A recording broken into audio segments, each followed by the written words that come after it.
So I know that being anxious and worried and nervous is a huge thing. Like, so many people deal with this. Um, Everybody feels nervous at some point in their life. For some people, that might be one time right before a big presentation. And then for other people, it could be every single day, almost constantly, we're feeling like something bad's going to happen, the sense of dread or worry or tense, anxious energy. Um, and, for a lot of people, it takes going and getting professional involvement with that. Either you talk to your doctor or you talk to a counselor, and those things are great and fine. What I'm telling you today with mindfulness should not replace those important things like getting professional, involvement, but these are things that you can do professional involvement or not. So if you're like, well, no, I'm not all the way there, I don't see a counselor, I don't want to see a counselor, great, you can do these mindful things. And if you're all the way over here and you're like, I do see a counselor, this is also for you. These things are for anybody and everybody, but it's not a way to replace the treatment that we need if we're feeling a lot of anxious feelings. But I can tell you some things you can do when you're feeling anxious, worried, nervous, that are mindful, that could hopefully help when you're having those feelings come up. So, and I'm going to do a different emotion every time. So today is we're focusing on the anxiousness, the nervousness part of things. And then I'll do like anger, I'll do other sadness, loneliness. Like I'm going to do a whole series because I think it's important. So, but I started with one that I think a lot of people deal with. A lot of us deal with feeling anxious, feeling nervous, feeling worried. And sometimes that's situational. It's about something specific that's going on in our life. We're moving, or our parents are getting a divorce. And so that makes us really anxious. And for some people, it's generalized. It doesn't have anything specific that it's related to. We just feel bad sometimes, and we don't really know why. We feel like something bad's going to happen and there's no real reason for it. We just feel tense, nervous, feel it in our bodies. So there are things we can do. We're not going to do any movement today. I'm just going to tell you kind of what I've learned about mindfulness and when you're feeling anxious. So the first thing, I'm actually looking at my list here. I'm going to start at the one on the bottom because I think it's actually really important. What you need to figure out first, if you're feeling anxious or nervous or tense or whatever, is do you need to soothe or do you need to release? And they're two different things. A lot of times people think of mindfulness as something you use to soothe yourself. I'm worked up, I'm stressed, and I need to soothe myself. For some people, this is exactly what you need.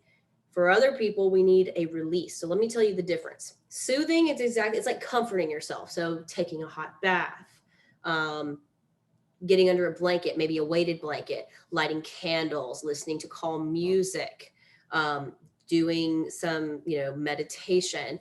Those are really good things if you need to soothe yourself. But for some of us, if we have a lot of negative energy, a lot of worked upness, you're going to try those things. And have you ever done that before, where you try it and you're like, this isn't working. I'm taking a hot bath and I'm not feeling calm. I'm listening to music and I'm not feeling calm. It might be because you actually need a release. And a release is like the opposite.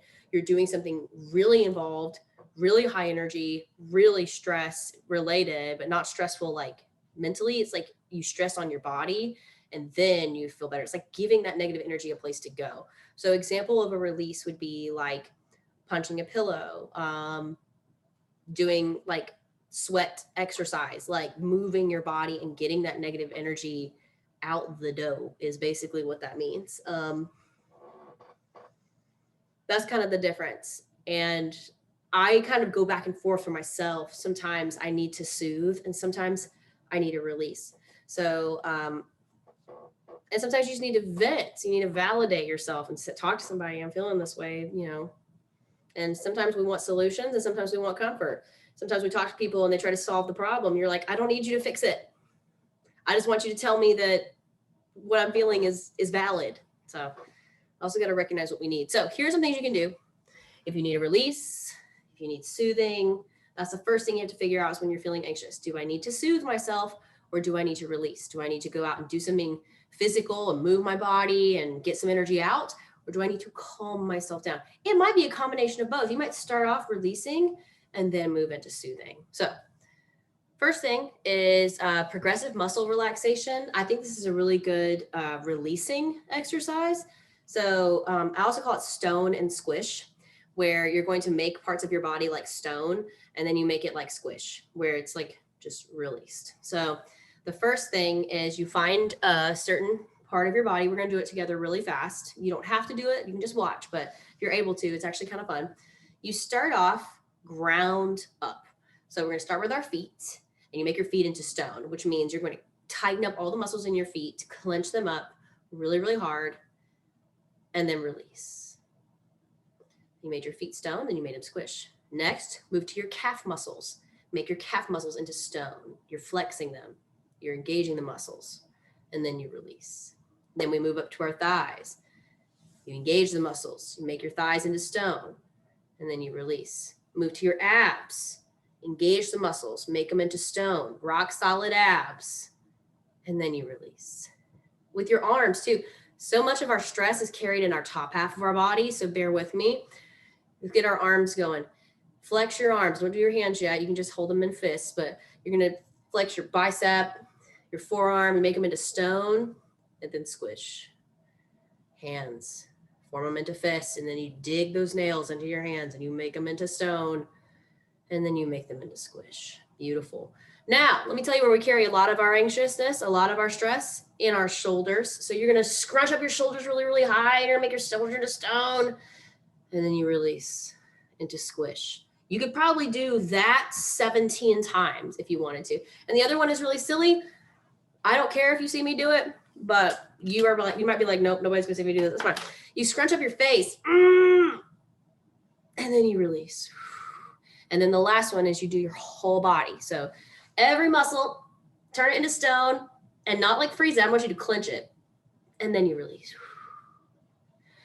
Why do we do that? Number one, it is a releasing exercise. If you have a lot of anxious energy going on, you're thinking your thoughts in your brain and they're spinning out of control and you're spiraling, guess what? Our mind and our body are connected. And so you're going to be carrying a lot of that stress in your body too.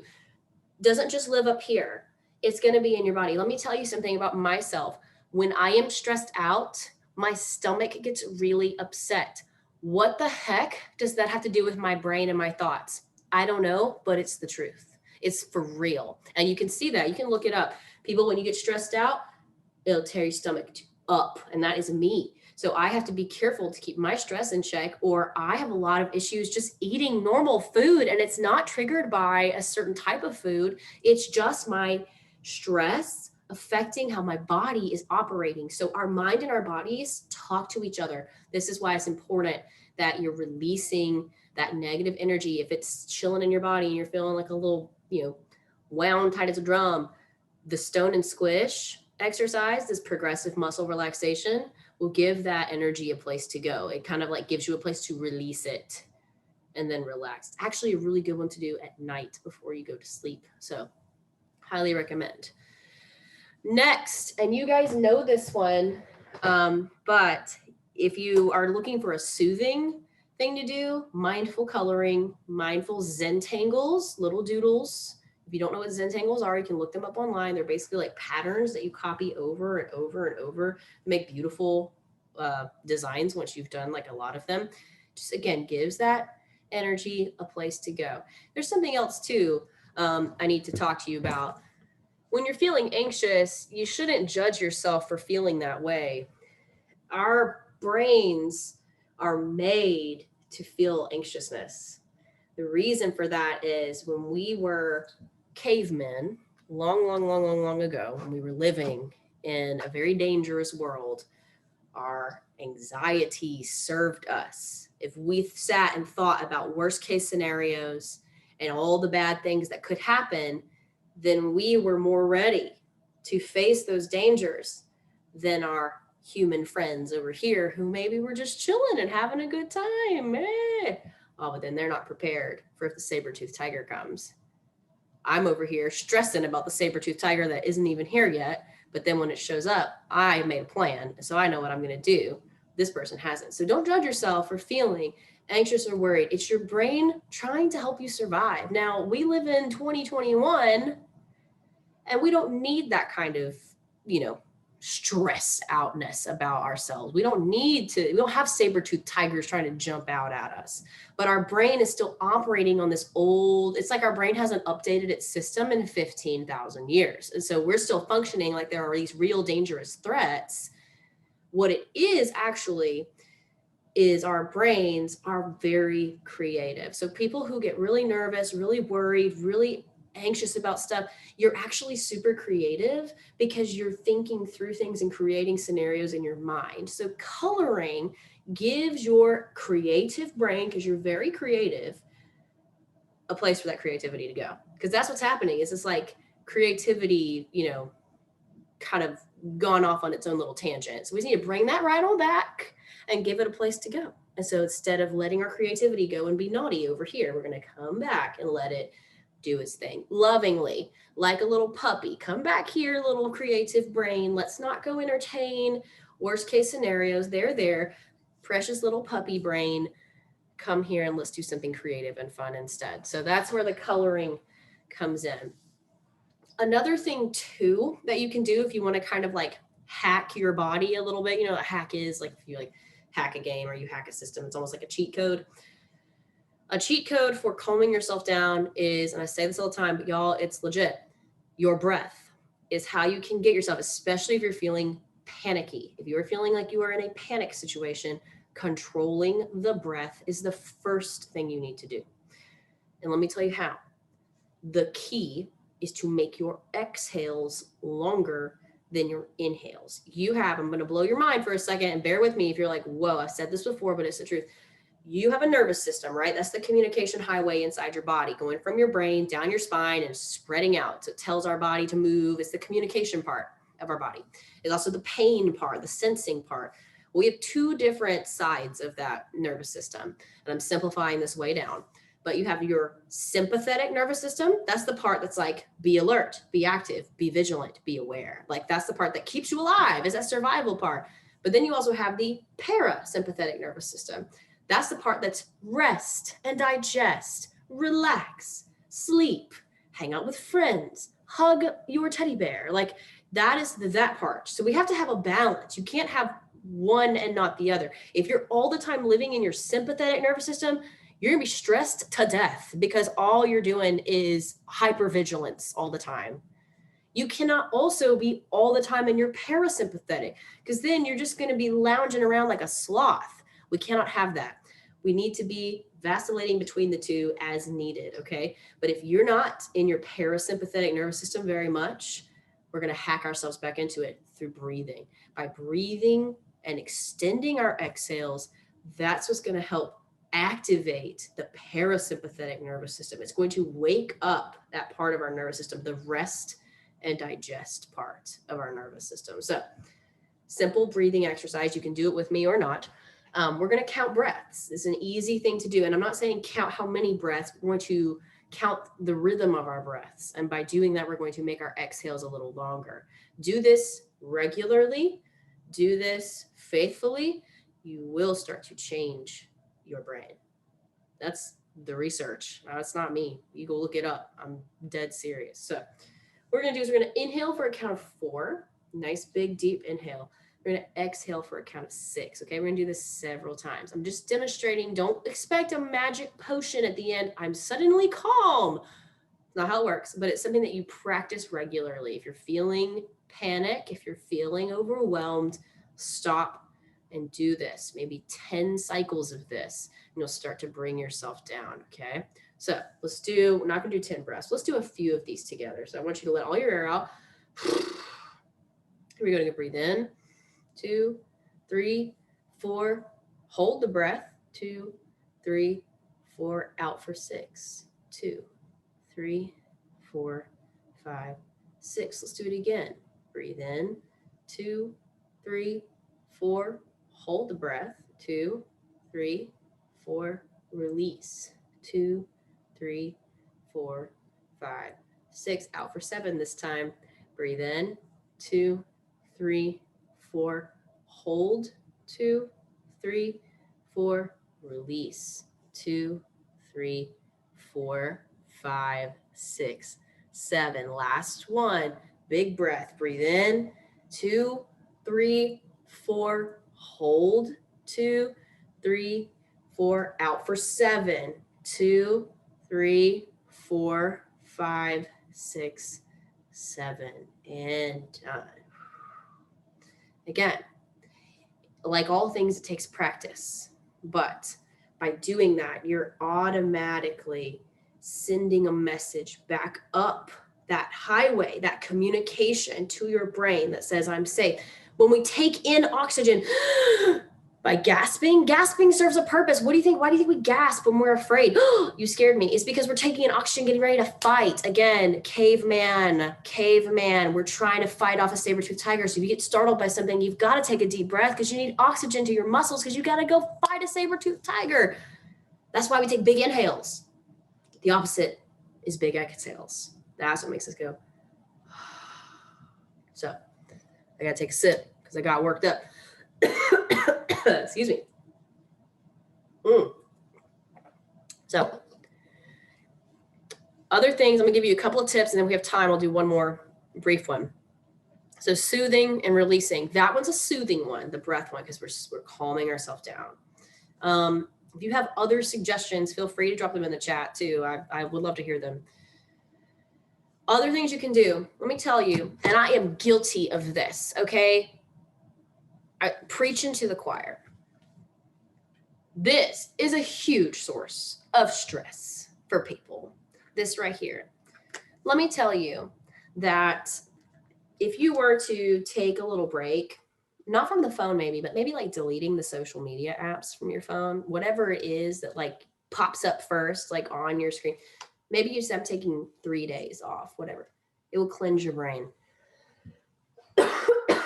Excuse me, I got myself all choked up.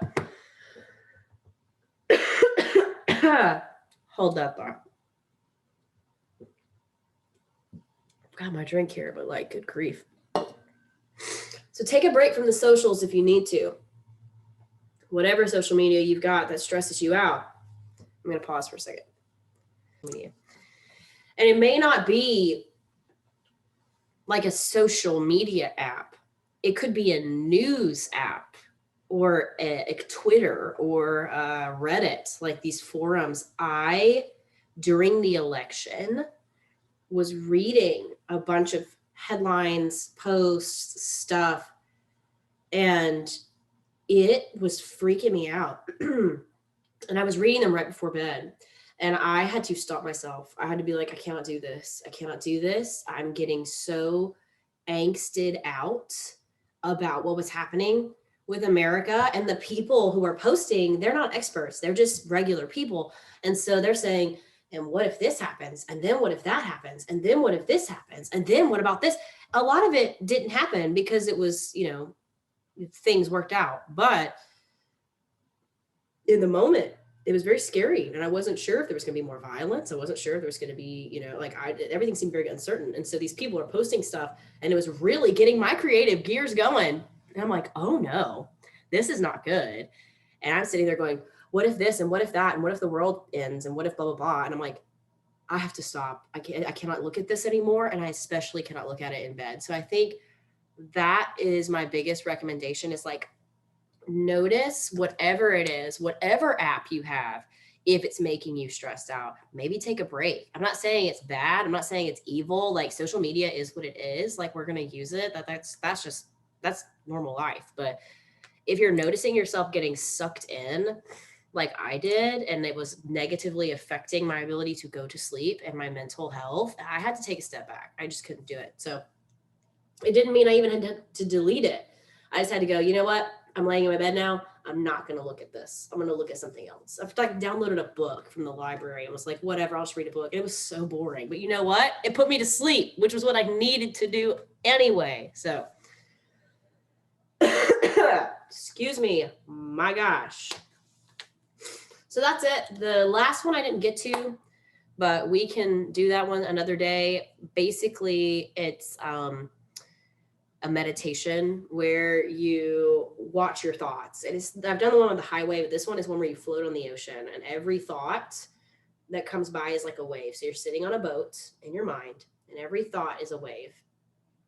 And you just ride the waves, and they're never big waves. They're never going to capsize you. You're just watching each wave that comes by. And it's supposed to help you like zoom out and go, what am I thinking about a lot? Because I mean, I did this with a friend the other day. I was leading a private yoga session with her, and I did that exact meditation at the end. And she was like, at the end, she was like, I know now why I've been feeling so anxious. And it's because I was watching my thoughts like waves, and I had a lot of big, yucky stuff going on in my life that I didn't realize I was juggling all at the same time. I was thinking about this over here, and I was thinking about this over here. And she's like, I didn't realize until I zoomed out that I'm dealing with a lot of big stuff. And I was like, yeah, dude, that's big. And so just doing that kind of like, let me take a step back and just look at what I'm dealing with right now. What's going on in my life? And it's like, oh, a lot. So that's my suggestion too. You can do that meditation. You're supposed to feel very safe on the ocean though. Like it's not a scary ocean. You just kind of sit and let the thoughts come. We'll do it one day, but it helps when you're feeling anxious. Sometimes we don't even really know why we're feeling so stressed. The other thing too, I learned is if your reaction to something is bigger than it should be. So like something tiny goes wrong, but you like blow up about it, which we all do. That means we need to investigate what's going on, because if this tiny thing went wrong, but you're blowing up and your reaction is bigger than the stimulus, that means that something much more is happening, and we need to investigate that with curiosity. It's not judging yourself. It's not going, oh my gosh, I'm so stressed and no one else. And we don't judge ourselves for it. It is what it is. What we deal with is what we deal with. What we think is what we think. We don't look at the ocean and go, shame on you for having that many waves. That's just what it is. Taking inventory of that is so helpful though. We need to know where we're at, and then zooming out is so helpful, and understanding when your reaction is more than the stimulus, you need to do some digging and figure out what's going on. So those are y'all, I could probably talk about this for hours. Literally, I've studied a lot about this. I use it a lot myself personally. So I could talk forever about this, but I just try to cram that into 30 minutes. And I don't know what noise just happened on my computer, but I'm here for it. It was kind of fun. Excuse me. And thank you for dealing with me coughing my brains out. So I appreciate that. We're going to be back with another emotion later. I have different strategies. We can talk more about like why we get mad, what is loneliness, et cetera, et cetera. So we'll get there. But thanks for coming to this one. I thought this one was important, especially going through a global pandemic. We're all just doing our best. We're all just trying our best, and we're going to feel stressed. We're going to feel anxious. There's a lot of stuff going on, a lot of stuff that's okay to be worried about, but we don't want it to get the best of us. And so these are the things you can do when we start to feel things creeping up. So thanks for coming. I appreciate